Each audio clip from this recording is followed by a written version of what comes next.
All right, let's get into NXT Takeover 30. This was a really good show.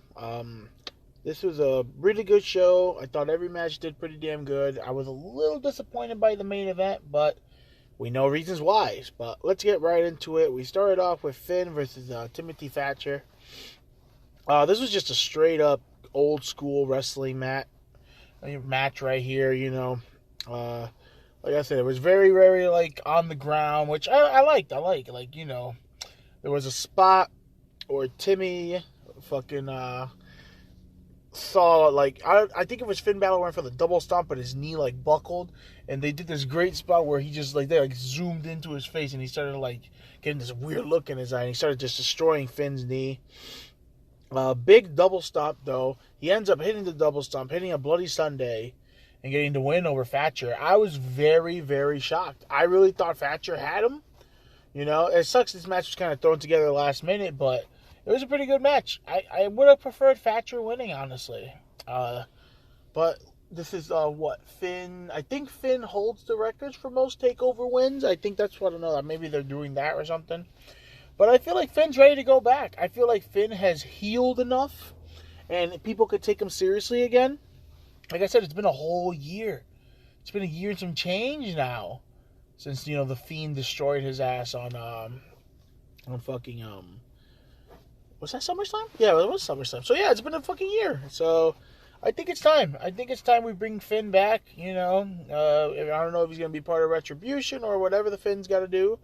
Like I said, Finn. I would bring Finn back for time for next Mania. And I would have him win the Royal Rumble and challenge The Fiend. And then we get the Demon versus The Fiend. And then we get those amazing entrances. That's the easy money to go with Finn. But, yeah, like I said, I was very shocked to see Finn win. But good match nonetheless. North American title ladder match. This was the best match of the night, in my opinion. Cameron Grimes versus Bronson Reed versus Damian Priest versus the Velveteen Dream versus Johnny Gargano. This was a fucking train wreck. This was hard to write notes for, I'll tell you that. Oh my god. There was a lot of crazy spots in here. Big ups to Bronson Reed being dressed like Bam Bam Bigelow, and then Damian Priest being dressed like Shawn Michaels. I was like, what the fuck is going on? What match am I watching? But so many great spots. They did this weird thing where Cameron Grimes was climbing a ladder, but they ended up splitting him in half between two ladders. So he's doing like a full split between the ladders. Oh, that's gotta hurt, dude. Even if like you do a split, like that's gotta hurt because you're just suspended in midair. Nasty power bomb to Cameron Grimes. He got sunset power bombed onto another ladder from the top of a ladder, and basically the ladder kind of clipped him. Oh, it was really bad. That looked pretty damn rough.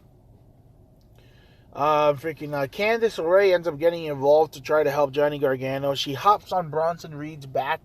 Reed ends up jumping off with Candice onto Johnny Gargano from the top of the ladder. That was pretty cool. Dream is tossed through a table all the way from the top of a ladder. He's completely taken out from that. Reed with the ECW ladder head spin. I always think of ECW when I see that. Damian Priest ends up going up there and winning the title. Awesome match. And that was my pick to win. It was Damian Priest or Cameron Grimes. But I'm glad Priest got the title. Like I said, there's big things in this guy's future if they push him right. Like, Priest is a star, dude. He talks the talk. He walks the walk. He has the talent. He's a big guy. Fucking all the ladies find him good looking. So, he's got all the chicks. So, I was just like, Priest has a really upside to him. So, like I said, best choice, I would think. Like I said, even Cameron Grimes. He should definitely be the next North American champion. Because I love me some Cameron Grimes. We get Adam Cole versus Pat McAfee up next. And, hey, man, we got to give Pat some credit. This man was damn impressive. He's a good heel, too. Like I said, Pat came out with his boys. Adam Cole came out with the UE. Like I said, for two guys who wanted to kill each other, though, because legit, Adam Cole said, I am going to kill you. Legit. He told Pat, I am going to kill you. They started off with a nice, collar double tie-up. I thought that was kind of weird. I'm like, to me, Cole should have not even waited Cole should have gone and beat the piss out of this dude. But like I said, starting aside, I thought this was a fantastic match. Pat with a crazy swanton dive on all the members of the UE and his own boys. That was really impressive. Like, he got some height on this thing. Like, I thought Kushida did it pretty good, but that was pretty good. So they're going at it. You know, Cole is in control a lot. Pat keeps surprising him, though. Fucking Pat. So Cole is on the top of the fucking rope, and Pat's on the top of the rope, and they're fighting each other. Pat ends up doing a backflip off the top of the rope, landing on his feet. Cole is sitting there like, what the fuck? Then he looks at Cole on the top rope. He hops up there like he's fucking Kurt Angle, legit. He clears the top rope with a jump, jumps on top of the top rope, hits a beautiful belly-to-belly. Like, oh my God. I was like, Pat fucking McAfee, seriously? This guy is this talented in the ring? Like, this guy could actually, like, do this legitly if he wanted to. He's got the promo skills, and he definitely is athletic. Like, that was pretty impressive. Pat ends up going for another dive. He gets way too cocky. I love his trash talk the whole time, too. But he gets caught with a super kick mid-dive. Cole is about to end it with the last shot. He takes down the knee brace and he starts laughing. Like, nah, we're going to do this in style. He sets up Panama Sunrise, Canadian Destroyer. 1, 2, 3. He actually beat a Canadian Destroyer. Actually beat somebody. This is amazing. But this was a great match. I actually wanted to rewatch it because I couldn't get over how good Pat is. It's actually pretty fucking crazy. But like I said, I hope this is not his last wrestling match. I'll tell you that. I would not mind seeing him again, but as an actual, like, wrestler. I don't want to see, like, oh, he's going to, pick a fight with somebody else. I need to see him as an actual wrestler more. So this was pretty cool. Next match is Dakota Kai versus Io Shirai, NXT Women's title. Fantastic match. Like, I knew these two were not going to disappoint, and they didn't.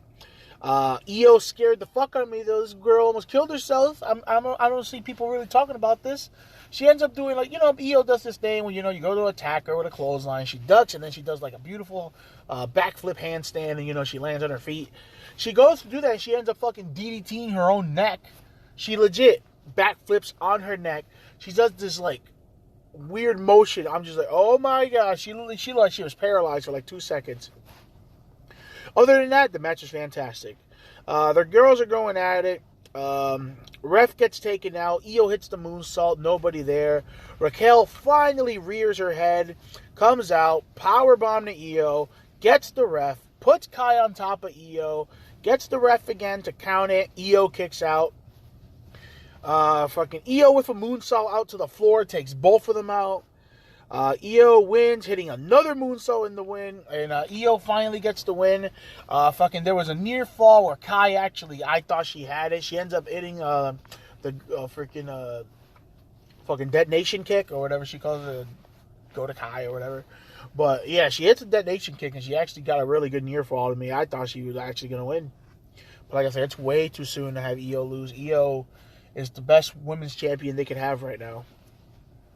That's the problem when you have a whole... I'm telling you, the women's roster is so super talented. You got Candice, you got Mia Yim, you got Rhea, you got fucking Dakota Kai, you got Io. Like, it's crazy the amount of talent they have. Mercedes Martinez. Like, it's incredible. And Toni Storm ever comes back, and I think Toni Storm needs to go to regular NXT because that girl is a star waiting to break out. It's crazy, though. But Raquel and Kai end up attacking the crap out of Io after the match is over. They put her down again with another powerbomb. And then Rhea Ripley comes out looking mighty fine, might I say.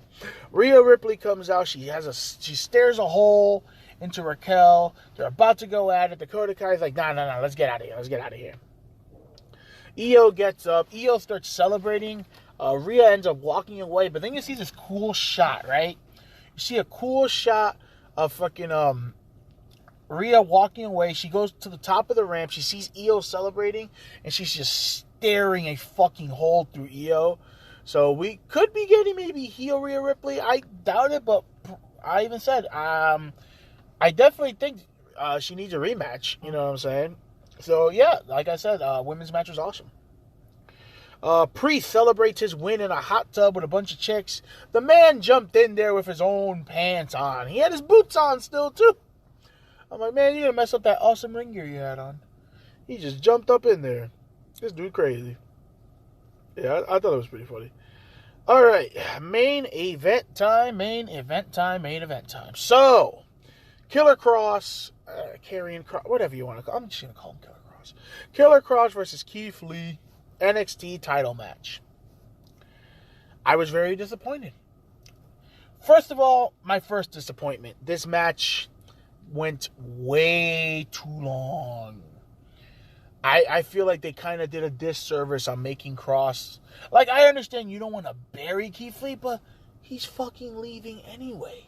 Like, you can tell, he's fucking going up soon. You know what I'm saying?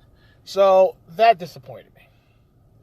Also, the match had a very bad slow pace. We know why now, because Killer Kross ended up getting a separated shoulder mid-match on a clothesline or shoulder block spot. That fucking stinks.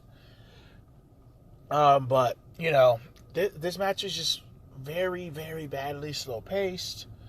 And, Lee just kept fighting back, and Kross was just, I don't know, he should have done exactly what he did to Ciampa. And I don't like that, too. Kross kept selling. I thought his whole gimmick is he doesn't sell. So, this should have been a squash match, honestly.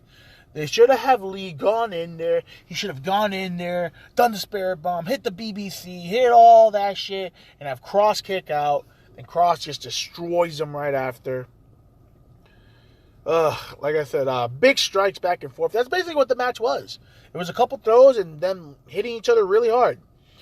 Doomsday Saito, and then the cross jacket, but Lee ends up getting out of the cross jacket. He's the first guy to fight out of it. Lee hits the spirit bomb. Killer Kross kicks out. They take it to the top rope, and this is where the match ended, and this was really weird. They take it to the top rope. Kross and Lee are fighting it out. They're fighting it out. Then Kross is able to slip away, hits the Doomsday Saito off the top rope. 1, 2, 3. He wins it off, the Doomsday Saito. No one saw, even the people there, no one saw it coming. No one reacted, because that was stupid. He hasn't won a match with the Doomsday Saito. So that was kind of a bummer. Like I said, right winner, bad finish. Bad match. It's such a bummer because Kross has so much fucking star power. Holy shit. This guy is going to be big if treated right. I will tell you that. Lee, Lee's a star too. Lee's got everything to be a big star in WWE if he, but he will get ruined. Sorry. I know that's going to disappoint a lot of people, but enjoy Keith Lee now because he is going to be destroyed by Vince McMahon. I'm telling you that right now. But, like I said, we did get some good news on Killer Kross. I don't think he's going to be stripped of the title. Apparently, he'll be able to make a quicker recovery. You know what I'm saying? Like I said, hey, Kross is a beast, man. To have a separated shoulder and still do, I couldn't even tell. So that should show you of a good job he did. I couldn't even tell he had a separated shoulder. So that's a good job, I guess. But, like I said, he should have just squashed him. But that was NXT TakeOver 30.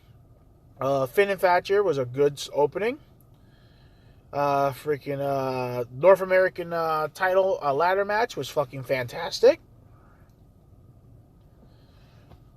Adam Cole and Pat was a big, nice surprise.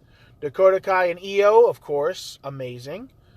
Killer Kross and Keith Lee, very disappointing. Very disappointing, sadly. It should have been so much better.